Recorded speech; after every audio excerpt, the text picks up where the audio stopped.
Hello, and welcome to the Trusted Voices podcast. I'm Teresa Valerio Parrot, alongside Erin Hennessy, and in each episode, we discuss the latest news and biggest issues facing higher education leaders through a communications lens. For these conversations, we'll be joined by a guest who will share their own experiences and perspectives. Okay, our listeners know we normally start with what are we watching in the news, and we're going to consolidate this for two reasons.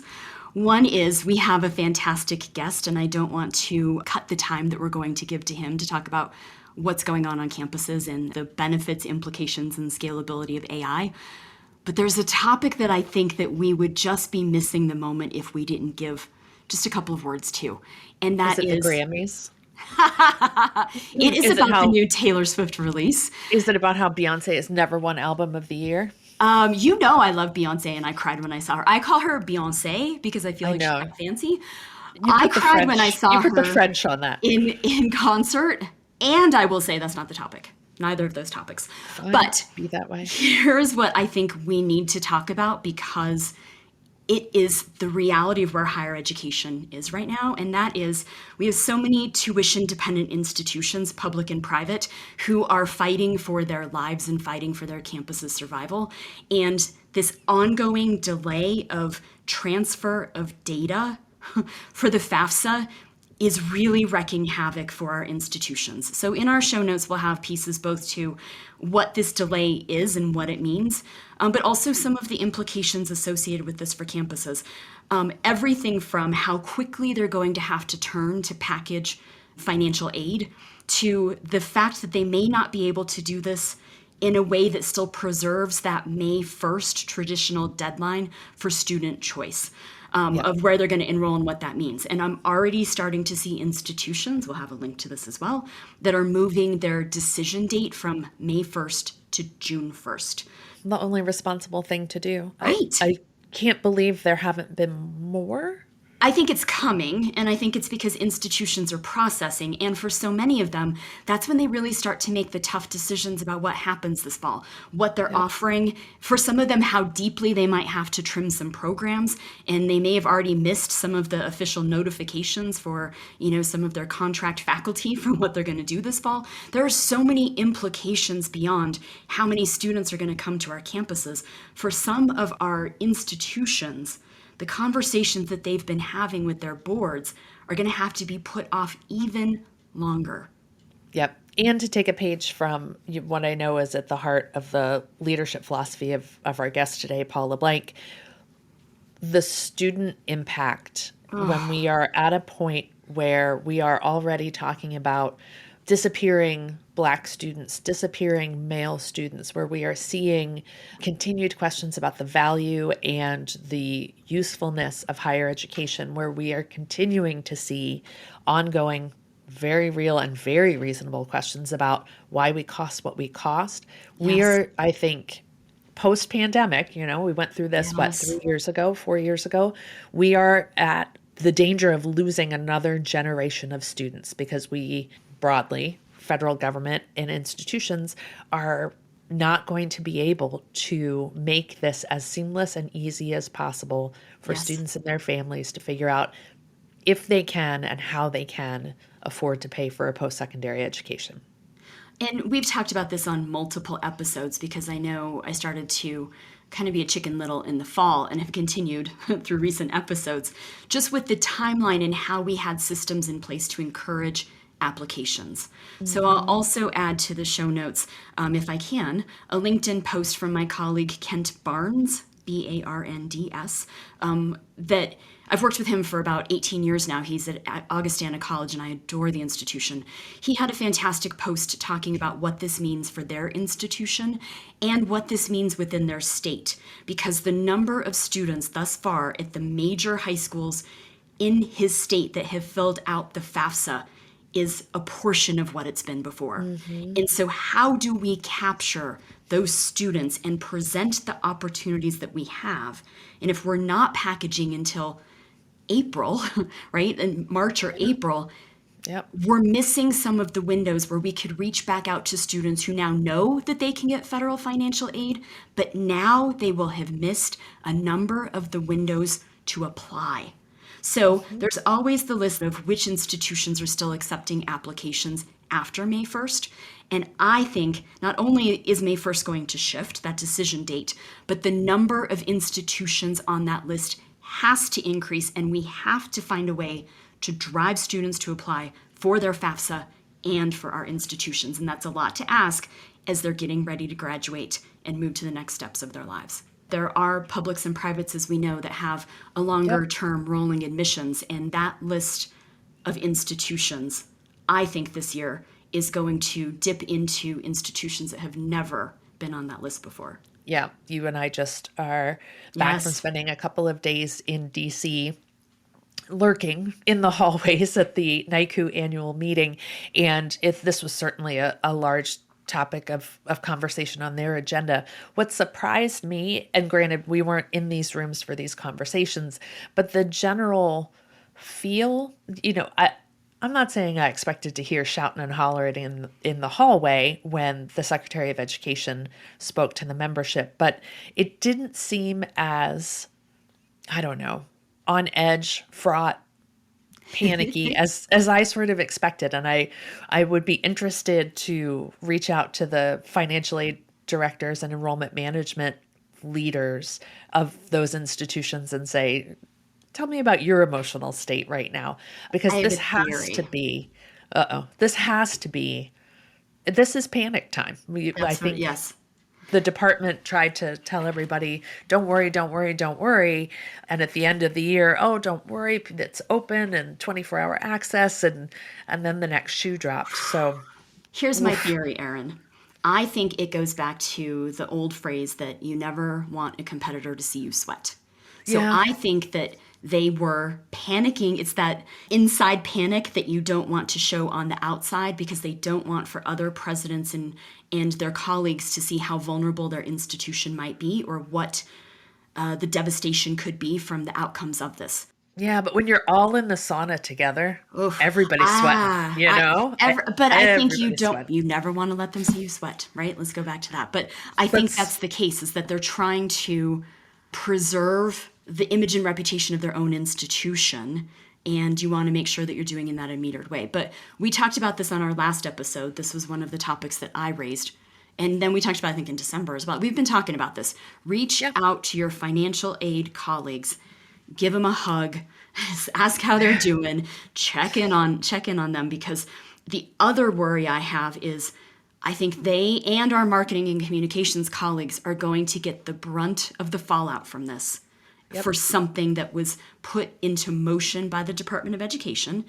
And I also think that their jobs are going to be so much harder, and for some of them nearly impossible, in what was already a difficult season and is now being made that much more stressful. Agreed. And I think, coming back to where we started, this is an opportunity for institutions to really set aside the way we've always done things. This is what our policy says. This is the flow chart we go through and the steps we go through, and really try and find some creative ways to stay in contact with your students, to reassure your students, because this also impacts your returning students as well. I was going to say yes. So this is the time to really start thinking creatively, and we've seen some institutions do it, about ways that you can allay their concerns, but also be creative about the ways in which, if you have the resources and capacities to do it, the ways in which you can upend the system and maybe put students back at the center of it, rather than the process, the forms, the data, I'm not suggesting we violate federal regulations, let me be clear, but to the extent that we can be creative, this is the time to do it. Agreed. And I love that you talked about retention, because it's not just first-year students that fill out the FAFSA. It's any student.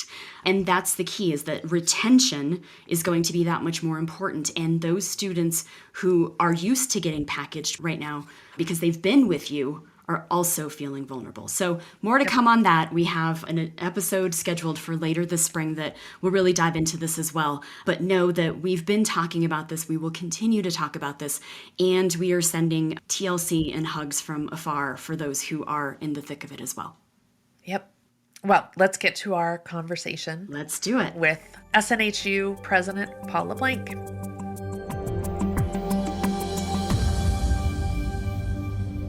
We are absolutely thrilled to have with us today Paul LeBlanc, president of Southern New Hampshire University, affectionately known as SNU. Paul is a highly visible and vocal advocate for the power of innovation in higher education and the ways in which it can extend the reach and impact of post-secondary credentials. Since 2003, under Paul's leadership, SNU has grown from 2,800 students to over 160,000 learners. That number is probably already out of date. And the university is the largest nonprofit provider of online higher education in the country.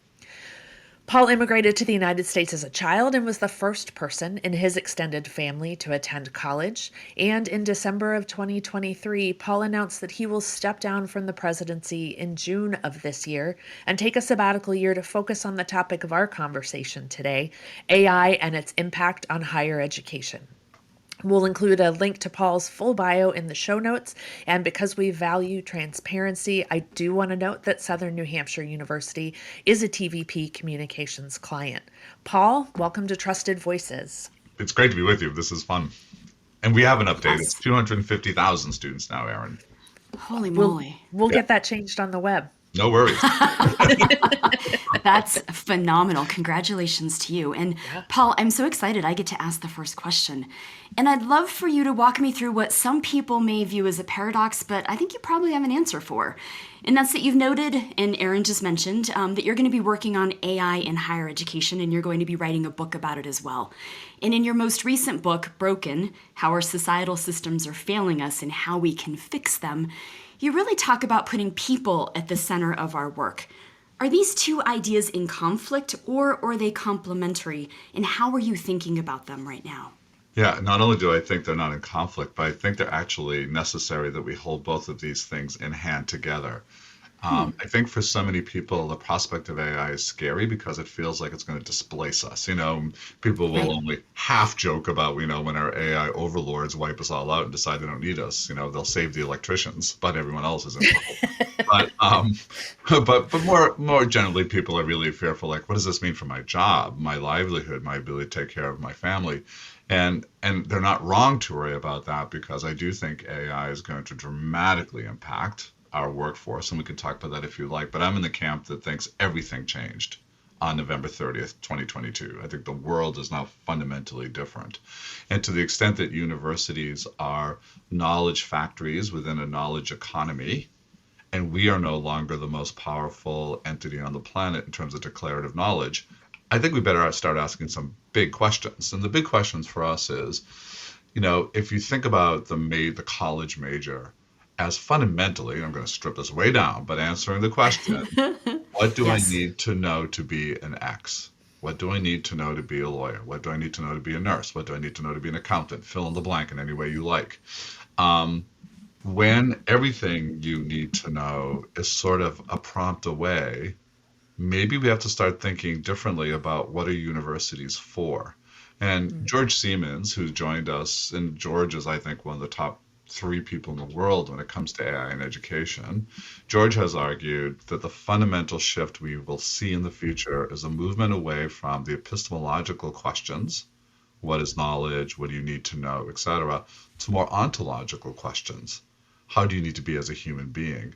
Higher ed says it addresses those, but it's a pretty haphazard approach if they do it at all, right? Like, we're going to put you in an intentional community, and if you take your humanities courses, you'll be a better human being. And if you get involved in social events and service learning and study abroad, all of that will help you grow up to be a better human being. We don't know. We don't measure it. We don't have any real sense, and we don't have a lot of intentionality around it.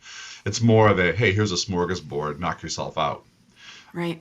We may have to start thinking now about, what are these questions of being, these fundamentally human things that AI won't displace? So if you think about, we do so much knowledge training around what Chris Dede at Harvard calls reckoning. the ability to understand and predict. If computers are much better at that than us, what we have to be really good at is a higher order skill, which we value greatly, called judgment. Right. Judgment is a different order. It's wisdom, it's nuance, it's where creativity and meaning making, it's empathy, it's all these things that are almost impossible to program into an AI. You can create illusions of empathy, you create illusions of humanity. But look at if at some point we have AI systems, and I believe this will be the case, it's already the case in some areas. If we have a future in which AI is better than a physician at diagnosis, and God forbid you get a terrible end of life sort of diagnosis, it is not AI which will then sit down with you and have these very distinctly human conversations about, well, let's talk about quality of life. Let's talk about how you want this time to be. Let's talk about how you're going to go home from this appointment and talk to your family about this. Let's talk about your resource. Tell me about your faith. Tell me about your support systems. Tell me about how you walk through the world.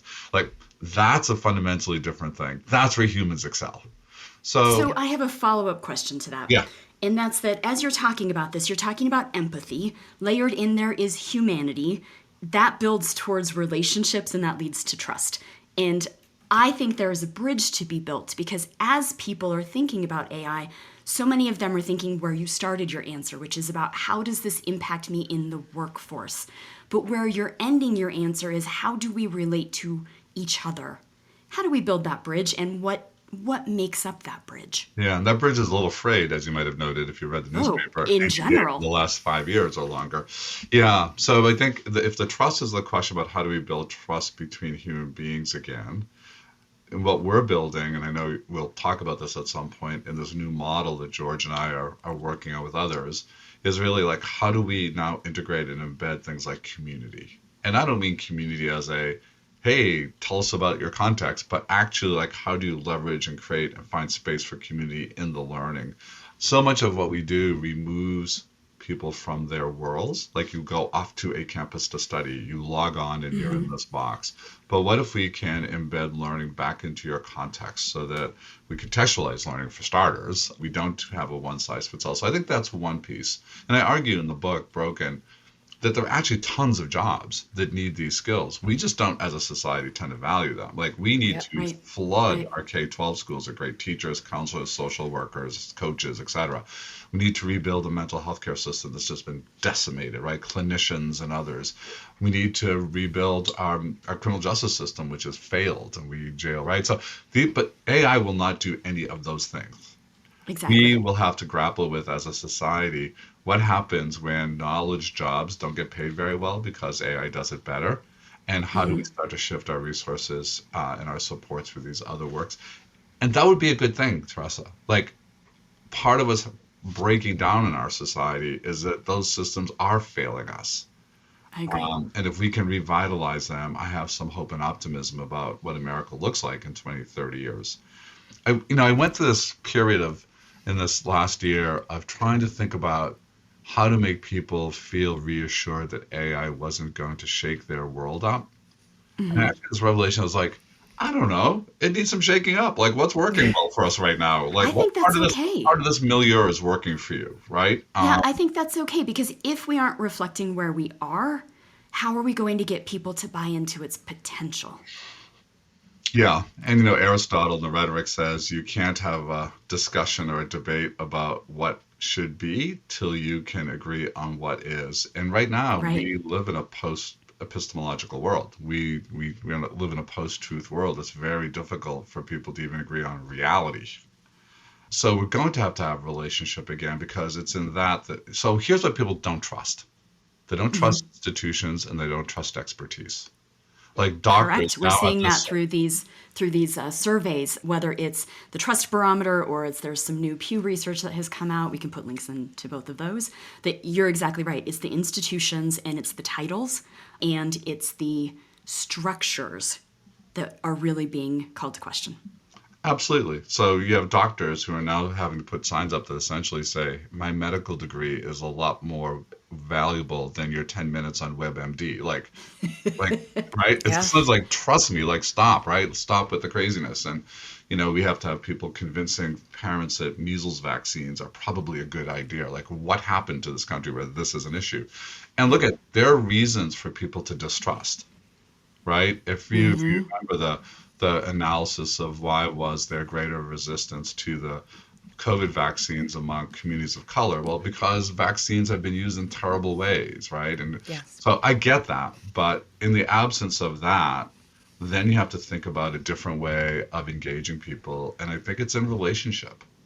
Like I was just Yeah. thinking about this in terms of university presidents, that when your title and your authority are no longer going to carry the weight, I think we're entering into the era of relational leadership, where it's actually going to be Yes. people know you and say, "Oh, Teresa's like, she's like such a good person. If she says this, I really need to think hard about it." Well, maybe not. But what you're saying is, hey, but maybe yes. Or maybe But yes, what but you're maybe saying yes. aligns with the advice that we give, and that is it is so hard to be seen as a person if you only represent yourself as the title of president. So Right. you have to add some humanity, and this, I like how you're talking about this relational approach to leadership, because I think that's going to be the key to rebuilding the trust that we talk about. And we approach in the same ways we always have, which means we aren't listening. Yeah. Right. And I feel like I'm a broken record on this. I feel like there's a parallel there to what you're saying, Paul, to the old, whatever you want to call it, adage about I hate Congress, but my guy's okay. Because you see your congressperson in your community, in your district. Yep. You can see their impact. You met them at the fire hall. You saw them in the July 4th parade, whatever it is.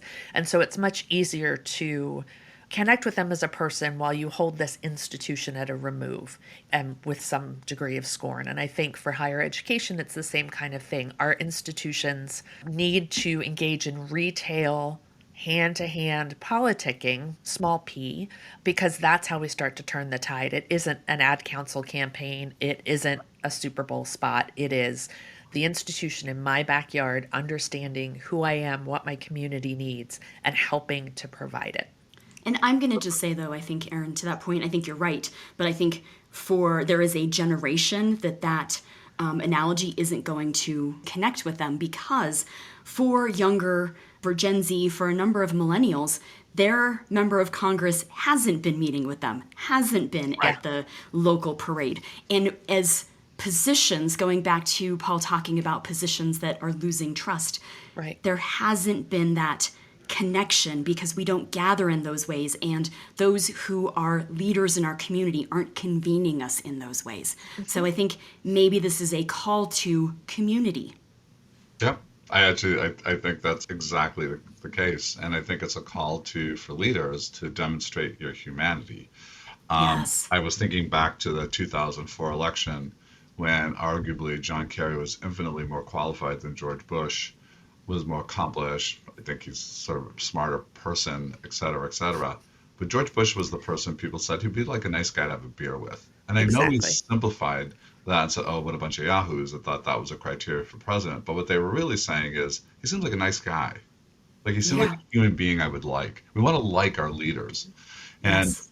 so I think when you think about leadership and its challenges today, which are incredibly hard, we're in a hard place for presidential leadership. And I think about the hearings, and when you're asked, is a call for genocide ever okay?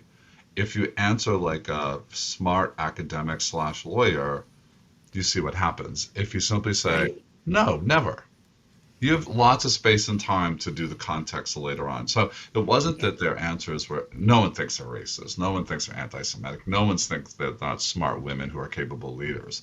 But what was called for in that moment, I think, was a human answer, and what they got Yeah. was Right. a holistic answer. Agreed. Yeah, I think you're absolutely right. There's another podcast episode in the conversation about how George Bush positioned himself as the average guy who wasn't elite, and then you look at the pedigree and go, yeah, that's a hell of a branding effort that you pulled off there. But that is not this podcast. That is another podcast. I also think that sometimes we don't push that question another step, because I think in some ways we stop with you seem like somebody like me. But actually the real, I think, next step is, I feel like I would matter to you. Yes. And I think it's that sense, it's the first chapter of my book, Unbroken, it's called Mattering. Like, I need to feel like I matter to you. And I think one of the questions I would ask is if you sort of walk across a campus or an institution Yep. and talk to people like, do you feel like you matter to this institution? Do you feel like you matter to leadership? A lot of people wouldn't like the answer to that question right now. Yeah. Well, because again, there is a vulnerability associated with that. And over the last number of years, so many people have done everything they can to provide guardrails around themselves and their careers. And that means that we've lost vulnerability and authenticity. Yeah. Yeah, I think that's Yeah. right. I think that's right. Salesforce is a proud underwriter of Volt's coverage of AI in higher ed. How can your institution unlock meaningful value from AI throughout the student journey? Salesforce AI delivers trusted, extensible AI grounded in the fabric of the #1 CRM platform. Create customizable, predictive, and generative AI experiences that increase faculty and staff productivity and build learner relationships for life. To learn more, visit sfdc.co/Salesforce for education. Okay, well, I'm going to bring us from theoretical down to tactical. And I think this connects to our previous conversation. I think one of the things that makes people, to your point earlier, Paul, so nervous about AI is just an unfamiliarity with it.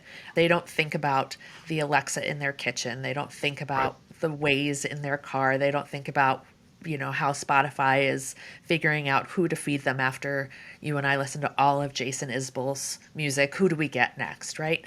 But I think there is a generation of students that'll be coming to our institutions, coming to our campuses, traditional age students who are going to be much more familiar, much more comfortable with AI. They've grown up with it. They are messing with it right now, creating visuals and written work.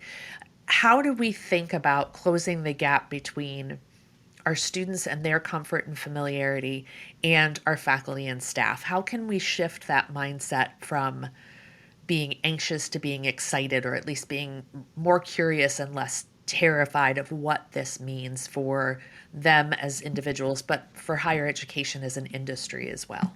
Yeah, so it's multi-layered, I think, Erin. On one level, it's encouraging people to play and giving them some support for that play. Like, okay, you told me I should play with these tools, but which ones and how do I use them? And there's learning curves. And so I think, finding that kind of playground that is well supported and facilitated, and encouraging people to play. Because the more familiarity, of course, right, is, you're afraid of what you don't know. And they start to, oh, wait a minute, this is pretty powerful. I can use these tools in different ways, et cetera, et cetera. Then there's another level. So that's the very organic and sort of, grassroots sort of approach to that question. On another level, I think you do need some top-down guidance and guardrails, like, guys, I'm going to think about these things, and here's what's good, what's possible and not possible, what we'll do and what we won't do, et cetera, et cetera. And then I think in the middle ground, I think you need to bring, and this is always the case with, I think, all change management in the end, you have to start creating a vision for what's possible, because it's very hard for people, for the trapeze artists, to let go of the one they're holding on to if they can't see the one that's coming towards them, right? That looks like I might fall to the floor here if I don't catch that one. I don't even know what that is, right? So I think for leadership, and I fear that we don't have enough people with clarity of vision in a particular institution to say, here are things we can do. But if you're a faculty or staff member in a small, private, non-selective institution that's really struggling financially, you might say, look, there's a lot of power in AI for us. Like, there are ways that this will help us thrive, or at least survive and then thrive. So we've got to start articulating that for people. And how that happens, I think we're very early. It's a very early in the process. But, there's a great book called Power and Prediction by 3 economists from University of Toronto. And they talk about the way that institutions, organizations will deploy AI as point solutions. And I see that at SNHU sort of across the board. HR, curriculum development, creative, et cetera, et cetera. That's happening everywhere, I think, in higher ed right now. And then, and you'll get all kinds of productivity gains. Like, good things will happen from that. Right. And you'll get facile with the tools. Separately, they argue you need a clean sheet of paper system redesign. And that's a different body of work. Your question is rooted in the first, which is, how do we play by the rules of the game, but use these AI tools to be better at it? The second task, a system redesign, is more of that Clay Christensen disruptive approach, which is, how do we use AI to change the rules of the game? Like, we don't want to Right. talk about playing by the rules of the game. We want to change the rules of the game. I was with a president, God, time's a flat circle, let's call it, last week. And he was speaking to a group of senior student life, residence life, student housing professionals. And he said, everyone on every one of your campuses should have access to the paid version of Chat GPT. So I guess that would be 4 at this point. And sitting in the back of the room, I thought, that's great.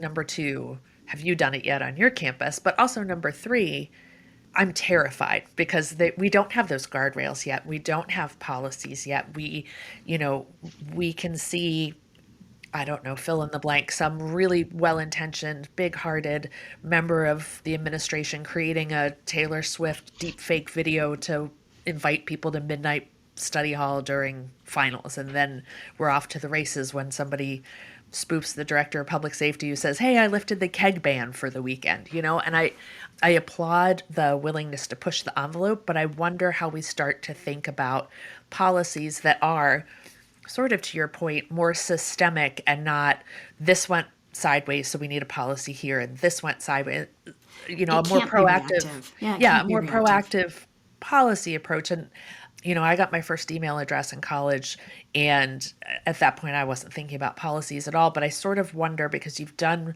research and work in this area previously in your dissertation, how did we do well and how did we drop the ball in creating that policy framework around introducing the internet itself to our campuses and institutions? Yeah, it's interesting. We did pretty well in introducing PCs, and before we had the internet, we had local area and wide area networks, and Right. that's when I began my study. So I was like, when I was studying the Model T, but that's what I was looking at. And I said, you asked my doctoral work, and where we then, so that in that area, we dropped the ball because that's a hardware question, and it certainly unlocked opportunity. But it's really actually when the internet comes along and now offers us lots of interconnectivity, where I would say we dropped the ball terribly, and most vividly so when it came to social media, where I think we have paid a terrible, terrible price, particularly our children. We basically did a national experiment without their permission on their brains. That's a great example of not thinking through the policy implications. And as you know, there is a fine line here, or calibration, because we can't predict everything, and if we over regulate in the front end, then right. So there's an old axiom, right, that the best policy follows practice. So you do a thing for a while, but you're attentive to it. And what we did with social media, I think, and the globe did, but the U.S. is prone to this, which is a kind of laissez-faire. Let's kind of see how it works out. So George is often saying about AI. In China, the approach is, let's use AI for the good of the state. Let's use AI for the good of the whole. And in that case, we look at, oh, holy cow, like what they really mean here is state surveillance and control. Not great. Europe has taken a kind of classically European middle ground. So you have to say things like, anytime there's an image that's generated by AI, you have to label it so, right? Wherever you use AI and content creation, you have to label it. It's like, these are certain steps, right? They say, okay, there's a transparency there that's very helpful. And then, as George Can said, we go back? the U.S. is the Wild West. The U.S. is like, let's see what happens, and this will be fun. Think about how we just came full circle, because we were talking about how we can't just be reactive about this, but then the approach that we're taking, and using your words, Paul, because I think they're right, is let's just see how this works out. And if we take that approach, you're going to end up with a reactive response. Yeah. So even thinking no about how response. we're framing this, exactly, how do we even start to set that up from the beginning so that we are more strategic, so that we are forward thinking, so that the ways in which we approach this don't end up being CYA, but instead they end up being fundamentally ingrained and important and thoughtful for where we go next. Yeah. Yeah. So in 25 years, we're not talking to Paul LeBlanc Jr., who's saying, man, we dropped the ball on integrating AI. Paul LeBlanc Jr. would say, Paul dropped the ball, right? Because we'll be looking back. Hey, Damn him. let's not go down that road. So this is where I think, and I've made this argument in other venues, which is we have a desperate need for philosophers and ethicists and people who are not much in the AI conversation right Oh, wait. now. Those in the humanities? Is that what you're saying, Paul? Exactly. And we need those voices in the conversation to think through these questions. And then I think we need to be really clear, and any provider with whom we work needs to be very clear. We need to demand a kind of transparency about first principles. So in the Right. work that we're doing in this other thing that I'm doing post SNHU, called Human Systems is the name of the company with George and others, our first principles are radical student agency. So students get to control what data gets accessed. The second is you can always interrogate the underlying data models. Like, what do you think you know about me? Like, that's really powerful. Like, you can't do that with the algorithms that drive your presence in Amazon, for example. They have constructed Right. a model of you. So the second is absolute 100% student ownership of their data. So they get to consent or not consent, sign off, sign on, and you can't use kind of administrative burden to obfuscate that. So you can't make, so everyone who's ever read a licensing agreement, like you just scroll to the bottom because you're impatient, hit agree. Like you got to make it really, really clear, active consent. So I think there are first principles in design that we can demand of those with whom we work. And part of what we're trying to do right now, and we get some support from the Gates Foundation on this, is to build a global data consortium. And we have lots of providers putting their hands up to say we want in. And part of that would be the kinds of rules of the road that you're talking about, Teresa. Right. So Right. we would use that data consortium to say, all of us in higher ed who are contributing our data, here's our agreements and how to use that data ethically, how we think about AI in this context, et cetera. So we don't have the answer today, but we have the basis for the conversation that needs to happen. I'm going to have us do a little bit of a hard pivot because I want to piggyback on something that you're talking about. If we're thinking about AI and where it is in our lives, if we're thinking about how prevalent it has been, if we're thinking of how to talk about what it is and its impact, I think that you are uniquely qualified to share with all of us how AI has been used and has been scaled for impact. And specifically, what I'm thinking about is the ways in which Southern New Hampshire really has been an innovator in its adoption and the advancement of competency-based education.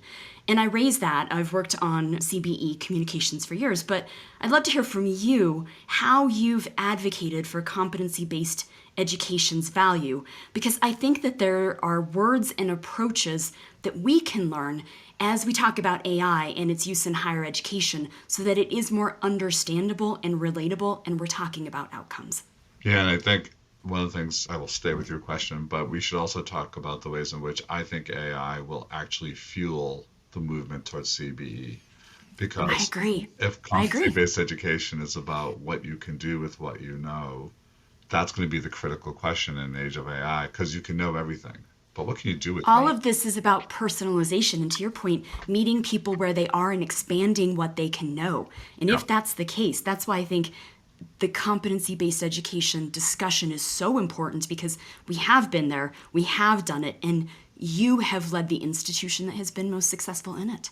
Yeah, WG might disagree and say they've been more successful, but I think Well, they're not on the call, so Yeah, there go you ahead go. and I think contact that's us, got Paul's Western one. Governors. We would love to chat with you.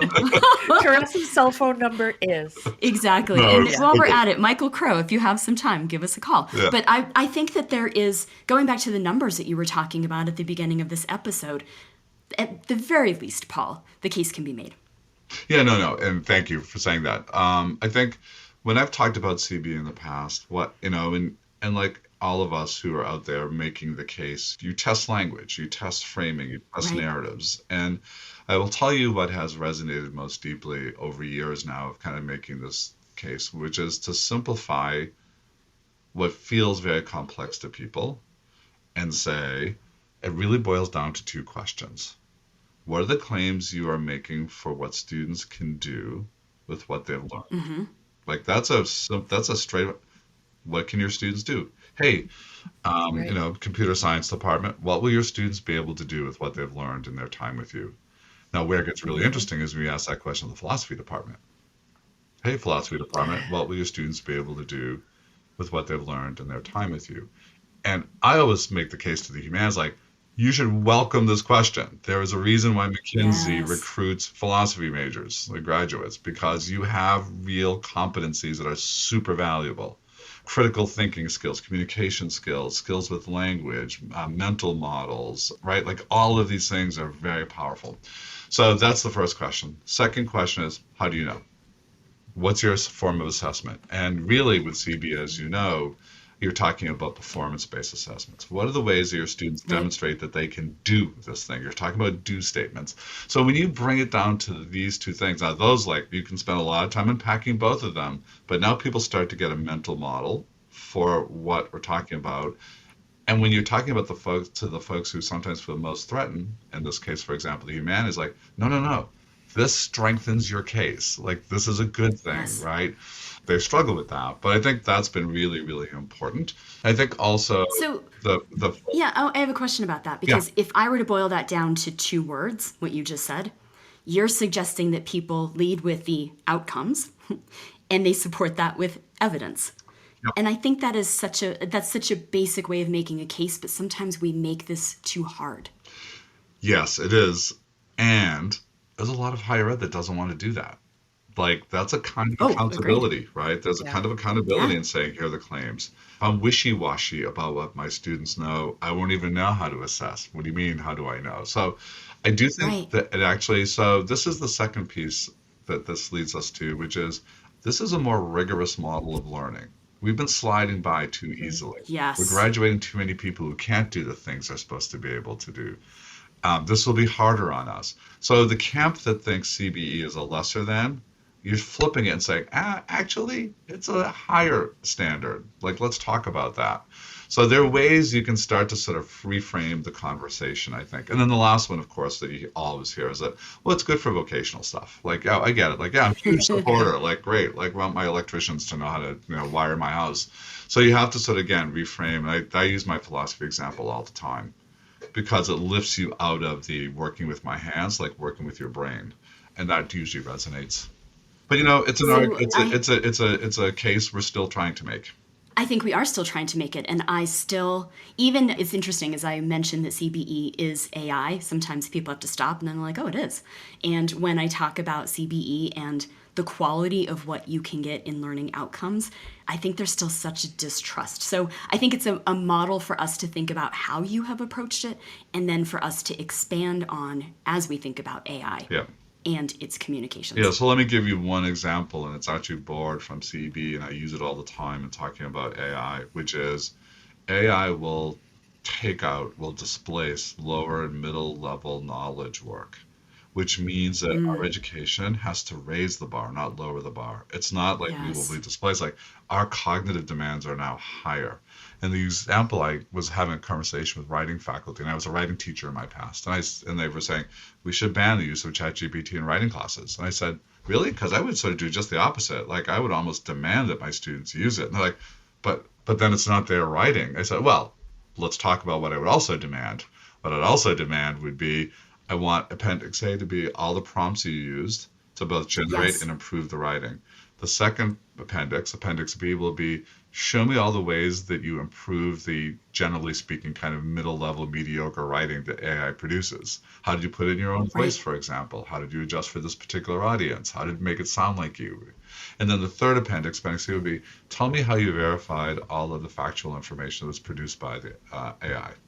Veracity. Yep. But to Yeah. do those three things, you actually have to operate at a higher level.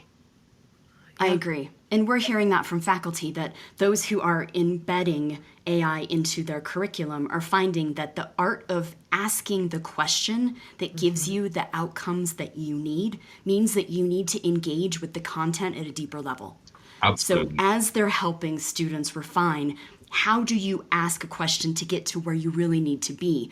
It's making them add in not just details, but sophistication and processing and sense making and all of those things into how they develop their questions. And they are seeing that students are getting to a deeper place with the content, but also stronger writing because they're having to build that on the front end. And then, to your point, adjust it on the back end. That's right. On one hand, it's just another form of writing. We teach them to write cover letters. We teach them to write, research-based, sort of academic prose. We teach them all of that. I would think it's at the core of the mission of higher education and of our institutions to teach our students how to responsibly use tools. Yeah. We Agreed. take them in their first semester to the library and introduce them to the research librarian and teach them about, I'm going to date myself, how to use the microfiche and the microfilm. Do we still have those in libraries? You'd be surprised. I mean, I think they're still there, but I think that now it's all digital. So Yeah. really, you get on a Zoom and you meet with the librarian and they walk you through how to do Exactly, scholarship exactly. online. Yeah. But I mean, it would just be a dereliction of duty if we didn't teach them how to use the newest tools Yes. to do the work. And I teach graduate students, and I can't release them as PR practitioners into this world without giving them every possible tool that they can use to do their job better. I just look at it as the same sort of thing. Yeah, I wholly agree with you, Erin. I was talking to a president who said, how should I think about, I said in an Inside Higher Ed piece, all curricula is now out of date, like globally. It's all out of date. Yeah. He said, what am I supposed to do with that? I was like, honestly, I'd bring my deans together and say, I need you to do a methodical department by department, major by major assessment of what are the tools my graduates will need to use today in this discipline or in this, profession, and have a process for updating and sort of, always returning to that. And then how will they use them? Like, you need to be thinking about this. Every faculty member needs to be thinking about this. Yeah. Yeah. And I think what you're talking about, though, is you're talking about asking the tough questions. And what I would say is that I think that has been a through line in your leadership. And you've been recognized for that. So Southern New Hampshire was named number 12 on Fast Company's list of the world's 50 most innovative companies. And I would say, and I would argue, that it's rare for higher education to be recognized anywhere as innovative, which means I'm interested in how you got there. How did you balance your leadership style, which I'm hoping that our listeners are able to hear is so different, SNU's potential to meet its students' needs, and we talked about competency-based education, but you've implemented so much more than that, and the opportunities that technology presented to reach that kind of status. And how would you have used AI had it been available to you to be even that much more innovative? Yeah, it's a great question. Thank you. You're giving us probably more credit, or me more credit than I deserve, because I could recite for you all the places where innovations, fell down or stumbled. And that's part of becoming innovative, isn't it? Yeah, Taking the risks to make the change so that you are on that leading edge. I think that's a part of that path. Yeah, I think that's absolutely right. So I know this sounds like the thing that we're supposed to say, but it always starts with mission for us and the job we're doing for what student. And that's a phrase for those who are familiar with it that rings. It's a Clay Christensen phrase. And Clay was a friend of 40 years and was on my board. And who's to say I knew him before? We met playing basketball in a gym in Cambridge before he was famous. But, I think, and the reason I say mission and the job to be done is that the choices you make about innovations and what kind of innovations and how you think about those innovations really have to be rooted in a clarity of vision for who you're serving and why. Yes. We did a sort of study, a kind of academic exercise, if you will. And the place that we looked at, we said, this is kind of where we want to emulate. This is really good at sort of taking innovation in service of mission was Boston Children's Hospital. And the phrase we kept coming up with is innovation in service of humanity. So when we talk about innovation at SNHU, it's never for its own sake. It's how do we innovate to make higher ed available to our population, which is the 45% of Americans who say they would struggle to come up with money for an unexpected car repair. Like, what does that look like? So our innovations tend to drive down price. Our innovations tend to recognize and go deep on, wait a minute, when we tie a low-income learner to a traditional schedule, a time and a place, that's a structural inequity. Like, if I don't, like for huge swaths of the economy, employees don't know what their schedule is next week. So how do you ask them to be, on campus Wednesdays at 4? Like that doesn't work. Yeah. So I think there was an approach to thinking really hard about this. And then rather than innovation in a scattershot way, like let's try a bunch of stuff, some will fail, some will succeed. It's actually a very disciplined playbook. And that playbook kind of takes innovation in 3 buckets. The first bucket is, how do we play by the rules of the game of higher ed the way it looks, but do it better? And I think higher ed actually has a good story to tell, a better story than people give us credit for. I remember being at little Marlborough College in the rural southern Vermont, and when we got a T1 line, when that was still a thing, like a fast internet connection, all of a Oh, I sudden remember those days. overnight, our students studying astronomy had a direct link to the Hubble Space Telescope, and their world was changed. Like that's improving quality, innovation. Second is how do you play by the rules of the game, but do it more efficiently, smarter, more agilely, and that tends to be on the administrative side. Higher ed has a mixed bag at best on that side of things, Yes. in part because the legacy systems with which we work are just not that great. And I don't think we've done a particularly great job in that. We're okay. But the third is what I alluded to earlier in this conversation is what about when you want to change the rules of the game so your students are better served? And that's Oh, where I think where we've done our best work is when we've tried to think differently about the rules of the game. But for I think this is hard because for a lot of institutions, the rules are pretty rigid and they don't want to play outside those rules or they struggle to do so. are the rules rigid, or are the people who are following the rules making them rigid and themselves are rigid? Yeah, I mean, it's hard to separate out, right? And as Right. Tolstoy said Yeah. at the beginning of Anna Karenina, all happy families are the same, but unhappy families are unhappy in their own way, something to that effect. So every institution is different on this. I do know, I mean, I have a deep conviction, I should say, no, but my sense is that, the more endowment you have and the longer tradition you have, the Yeah. harder it is to innovate. Like it's just hard because, you know, places like if I take a look at the big innovative schools in the US, the ones that always come to mind, none of them were sort of well endowed and long standing. They all were But hungry to play I a have a role. theory for that. I have a theory about that. Tell me. And I think it's because, and I studied this so much in my doctoral degree about mimicry within higher education, Yep. right? And how is it that we perform mimicry? We're really looking at the status of other institutions that have higher rankings or, image and reputation than our own institutions. Yep. But here's why I think you're different, and maybe you've been more successful on that innovative path. And that's because you didn't define who you were looking at to learn from as an institution of higher education based on their status. You talked about service to who their audiences are and who it is that they're focused on. Yeah. And you went outside of higher education. And I think that's something that we could learn so much from. It's not just what are the Ivies doing or the top 25 in US News and World Report or whoever might be within our aspirational peer set. You're saying if we get to the core of who we serve, how are we serving them? And that, I think, is innovative right now in higher education. Shouldn't be.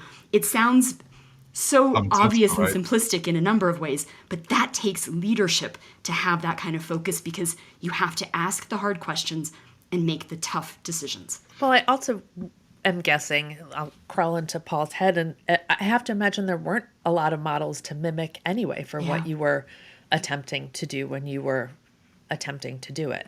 And yet we still try to apply Yeah. higher ed models, even if they aren't the right fit. Yeah. Yeah, and my team cringes when they hear me respond to this question. So here we go. The models we had were the for-profit online providers in the beginning. Yeah. Right? And what we Right. wanted to do is say, what did they actually do well? There was a reason Yes. that they grew so fast and got so big, and it wasn't all predatory admissions. In the beginning, it was because they got really, really focused on non-traditional learners and how to serve them better. I know it's really popular to beat up and recite all the sins of Phoenix, for example, but early Yeah. Phoenix Yes. actually had a lot to teach us about, and we can't use this phrase still, customer service. Like, do we have to make our administrative processes miserable? Do we have to have the founder operate the way it does if it ever comes? Right? Like, Yeah. so Yeah. those early online providers did a lot of things we could learn from. And then we looked at it and also said, how do we not commit their sins? Like we don't, and part Right. of that was that we were Right. not for profit. So our world was better. That was really the only model. But we also, I went and spent time at the Open University of the UK, which I'd created in the 1960s. And while it did not become a massive online powerhouse, its models really deeply inform a lot of online programs. So much of innovation is not out of whole cloth, like you had a brainstorm, like Einstein thought experiment, and you do the math later.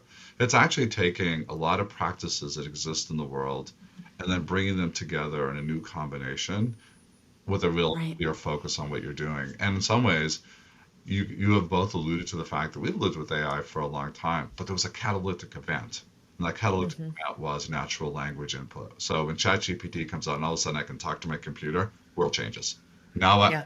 as a layperson, can control AI, not just use AI products that are embedded. So when we go back to your question, I think, we looked at those models, we started thinking about what are the best practices and putting those together. We got laser focused on our students, laser focused. So I remember an exercise where we took a whiteboard. There were only 18 people working online at the time. And I said, walk me through the process where someone says, I'm interested in SNHU to when they matriculate in their first class. Like all the steps, the yay, no go, et cetera, et cetera.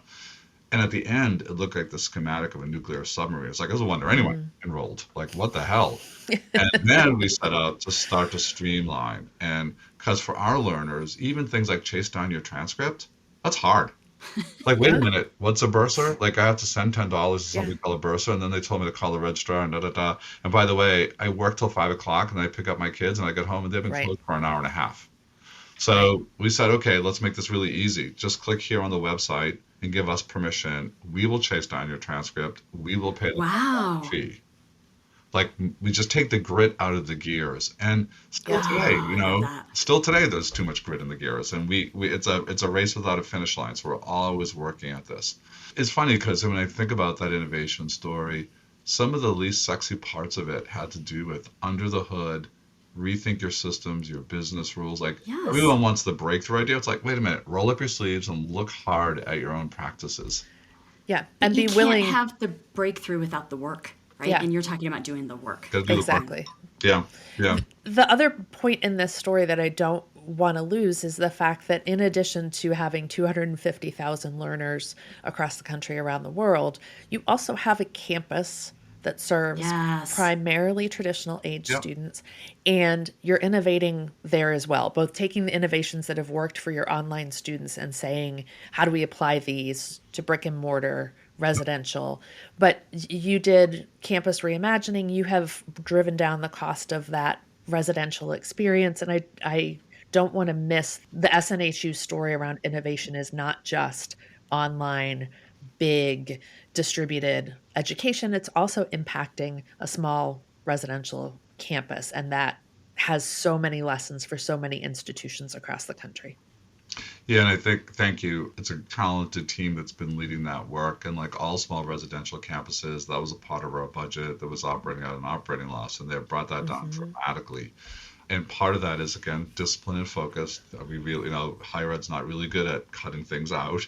Some of it was the good benefit of being able to leverage our very large online operations. So now all of a sudden a student on campus can seamlessly integrate online courses. That means it's easier to work. It means they can do, right? It's just a lot of things open up if you allow that. We didn't allow that for a while. It was so kludgy. This goes back to that business rules question, that if you wanted to take online courses as an SNHU campus student, you had to literally withdraw from SNHU. Now that was a systems thing. We made it easy, but what an absurd thing, right? Like, why can't I just integrate, right? And I do think our campuses are going to have our residential campuses, an enormous amount of flexibility and fluidity in their future academic programs. Students are going to want, we often use this phrase, just the right kind of learning at just the right time in just the right way. Like, Erin, what do you need this semester for the things you're trying to do with your life? And for our low-income learners, what do you need, right? Because we ask these questions, but it's a rhetorical question, and you are actually asking it and following up on what you heard. Yeah, and you actually are pointing to probably the larger argument here, which is, I think historically, higher education has mostly been about universities, institutions, and not about students. No matter what they say, it's about the institution. The major is largely a one-size-fits-all experience. You are lucky to be in our community. This is what we are. Apply to us, and we'll say yay or nay to you. I think the fundamental flip that's now happening is that students are saying, no, that doesn't work for me. 52% of Google searches are for non-degree programs. They're voting with their feet. We've seen this debate about ROI. So they're demanding something quite different. And I think what we're trying to work hard on, what we've tried to do at SNHU, is what happens when you genuinely put the individual student at the heart of the work. Yeah. Right. Yep. Paul, you've been enormously generous with your time with us today. I'm going to ask you one last question, sort of step outside the AI topic for a bit.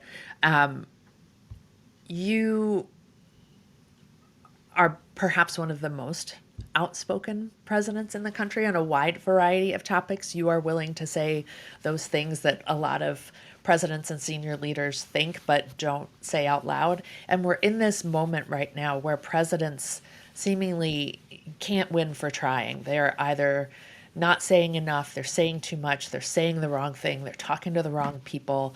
I wonder how you sort of got to a point where you looked at what many would perceive as sort of a risk of being really outspoken about issues outside of higher education, and how you decided to sort of be that authentic voice, regardless of what that risk might be, and whether or not you feel like you've ever paid a price for comments about hot button issues. You can tell that this is a communicator's question, and one that's very front and center for all of us now, trying to advise presidents on how to be their authentic selves without making themselves, their institutions, vulnerable, and without, really getting in the way of the work. And I feel like you've navigated that pretty well. Yeah, I can tell you, Erin, I know the places where I've got it wrong. I mean, I know, for example, that early in the Trump years, I'd be on social media saying things about Trump and the GOP and his followers, and upset a lot of our more conservative employees who had been Trump supporters. So realizing that, I reached out and said, have lunch with me. Like, my default every time is come talk to me. Yeah. When LGBTQ employees weren't as happy with the progress we were making in policies, we did the same thing, like, please let us sit down. And it's always served me well to sit down with people who disagree with you. So in the first case, I stopped talking about Trump supporters. What I was really being critical of was Trump. And I'm very careful to make a separation between the man who I think is a genuine threat to our democracy, and understand there are a lot of people who support him for a wide variety of complex reasons. Right. And people I love, my brother, which we can't talk about this, but I listen more than I did before. So I think always reaching out. In fact, Paul Fain would tell you that he did a piece in 2011 when we were really on a roll and things were happening, and I was getting lots of good press clippings, and then I just had this lurking, slightly paranoid sense that there were people unhappy with me on campus. So I kind of had a sense of who they were, and I sent an invitation to them saying, would you have dinner with me? Because I know you don't like what I'm doing, you just don't like me, blah, blah, blah, blah, blah, blah. And we closed the door, and for 3 hours, I listened for 95% of the time and asked questions and just wrote a lot of notes. And at the end of that, what I had to acknowledge was that while I still disagreed with them on a lot of things, they were right on some things that I had to be more thoughtful about. And because I listened and changed, it changed the atmosphere. Like, people felt heard and it mattered, and they saw some changes. So you can't just be like doing the I'm listening to you. Like, if you feel like, you listen to me, but nothing changed, but something changed, right? It was the second most shared article in the Chronicle that year. Wow. Which tells you something about what higher ed was needing and feeling at the time. And that was an easier time to live inside. But, a price beyond that, like, for me, the price is always like, I'm not serving my own people well. So it was important to reconnect and adjust. After Charlottesville, I did get a lot of death threats. And so much so that the team reached out to the local U.S. Marshals to say, what do you make of this? Now, honestly, what they made of it was like, we don't see the things in these threats that signify a genuine threat. So I didn't lose sleep over it, but there was a little bit of heightened campus security scrutiny and attention. But I think you just brought us full circle to where we were before, and that's that you were talking about empathy and humanity build relationships and trust. Like to people. And the processes that you just talked about and how you described your book, Broken, all of that means that you're not just writing about it, you're living it. Trying, we're all flawed human beings, so you do your best you can. And I'm sympathetic to everyone who's navigated Gaza, because Gaza is an extraordinarily hard discussion to have. People are seeing it in their dinner tables, they're seeing it with family and friends. The sides are so polarized. So part of what I've been trying to do, and I think what I've so come to adopt is, first of all, take stands on talk about what you are for, not what you're against. Yep. Right. And when you talk about what you're for, you can talk about your institution its mission, its commitment to civic dialogue and free speech. Those things have to kind of go hand in hand. You are for the dignity and respect of all human beings. So when you talk about, because right now, when you talk about what you're against, you're losing stakeholders and groups, and it becomes it's a different argument. It's not that sounds very blithe. I don't mean it to, because it's a very hard one for, I think, all leaders. But probably one of the greatest moments of my professional life, I was really touched by it as someone who long had imposter syndrome, was winning the Hesburgh Award. Because there are people that won it before me that I just idolized, like a Freeman Hrabowski, for example. These are the heroes. And Ted Hesburgh himself. And there's a new documentary, if you haven't seen it, on Hesburgh. And it was a good reminder that those times were tougher. I mean, no one's blowing up and burning buildings as they did in the 60s with ROTC buildings on campus. No one, dear God, has shot. Knock wood, Paul, knock wood. Right, knock wood. But I mean, but that was a tough time, and it was interesting to watch how Hesburgh navigated those waters. He didn't get it right all the time. He expelled students who were sitting in his office, and at a time when that was kind of a death sentence in terms of your further education. Now, if you were expelled, you'd enroll somewhere else because everyone's having enrollment issues. Back then, it was a very different thing, and longtime friends turned against him. But I do think at some point, you also have to decide, where are your lines. I love Hamilton, the musical. I know it's a little bit problematic now in retrospect, but if you don't know, if you don't know what you'll stand for, what will you die for? What will you fall for? And I do think you have to sort of think about those lines as well. But in the middle of all that, empathy and humanity, talk to people. Yeah. I was just going to say, I think that reflects comfort that you have with being vulnerable and being open to that kind of feedback that a lot of presidents, because they feel so under attack right now, are very reluctant to lean into. And I think that is a differentiator for you. And I'm going to take that one step further, because I was on the same page. And that is, I think the other thing that you bring to this, especially for your internal communities, and I think this is where this is necessary, is you have a sense of humor. And again, that is one of those places where you are making yourself more vulnerable and you are really opening up as a person. And for that reason, we'll add it in the show notes. I have one thing I have to say to you, Paul, and that is Peppermint Paul.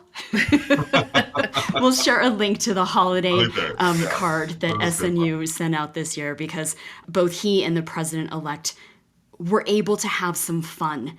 And sometimes at the end of the day, we have to remember that we're people and we're working with people, and there can be a place for humor too. Yep. Absolutely. Paul, we so appreciate you making this kind of time for us. We know you have a very long to-do list over the next 5 months, and this conversation was just an absolute treat, and it was an honor to have you. So thank you for making time for it. Thank you both. It's always fun to spend time with you and talk about these things. Thank you so much. I'm flattered and honored that Thank you. With me. Thank you, Paul. Well, yeah. How great was that? I think this wrap-up's actually going to be pretty quick for two reasons. One, we were chatty. And two, he's just so good, we don't have to unpack it because he said it. Yeah. Yeah. And I think I think most presidents we speak to 5 months shy of their, the end of their appointment are finally starting to feel a little free to say the things that we don't always hear presidents say, but Paul's never been that guy. So it's delightful to see him be consistently frank and open, and be really willing to. I was impressed to hear him be really open to saying, yeah, there are things that I look back and I wish I hadn't done it, or I wish I had done it differently, or we could have done it better. And I know it's easy to sort of, I don't want to say demonize, but sort of look at SNHU and say, well, that's not relevant to my institution, the way we approach education, and to look at Paul as sort of the poster boy for that. But I just think if you sit down and talk with him, you just can't help but really be engaged in his vision for higher education and the possibility and potentiality of how we can, to his point, move students right back to the center of what we're doing. And I think there's this reality, and I'm glad that you raised that they have an physical presence and a campus, because that is the history of the institution. But it's too easy for us to think he's only looking at online innovation and lose track of the fact that he is also looking at more holistic innovation for the industry.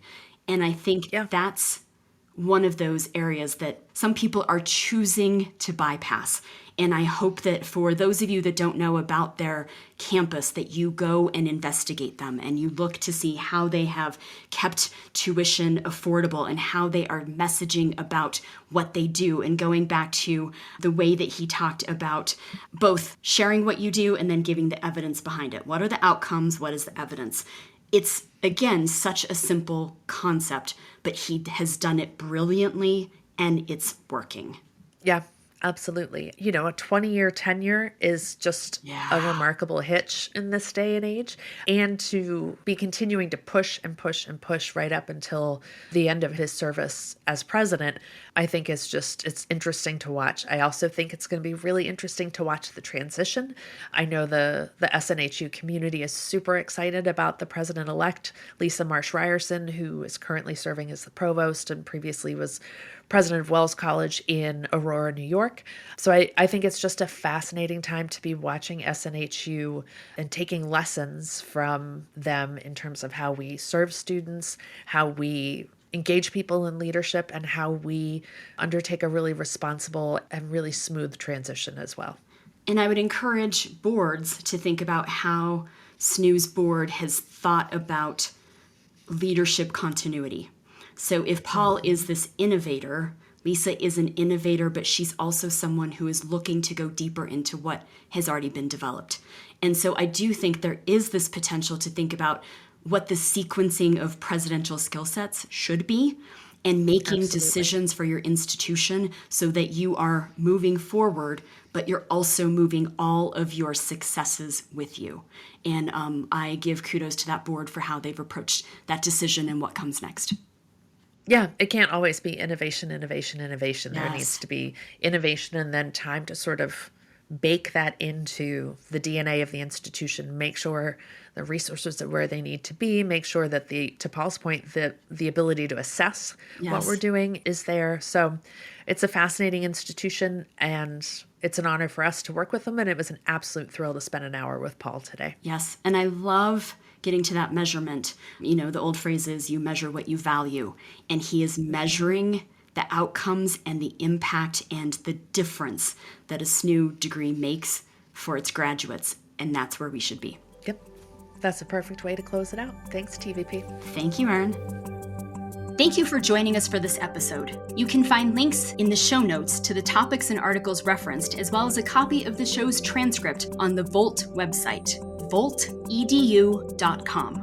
Remember that you can always contact us with feedback, questions, or guest suggestions at trustedvoices@tvpcommunications.com. Be sure to follow Trusted Voices wherever you get your podcasts, and we invite you to check out Higher Voltage, another podcast on the Volt Network that is hosted by our great friend Kevin Tyler. Kevin explores the evolution of higher education that is happening right before our very eyes. Until next time, thanks to Erin Hennessy, DJ Housechild, Aaron Stern, Nicole Reed, and the Volt team for a great episode, and thank you for listening.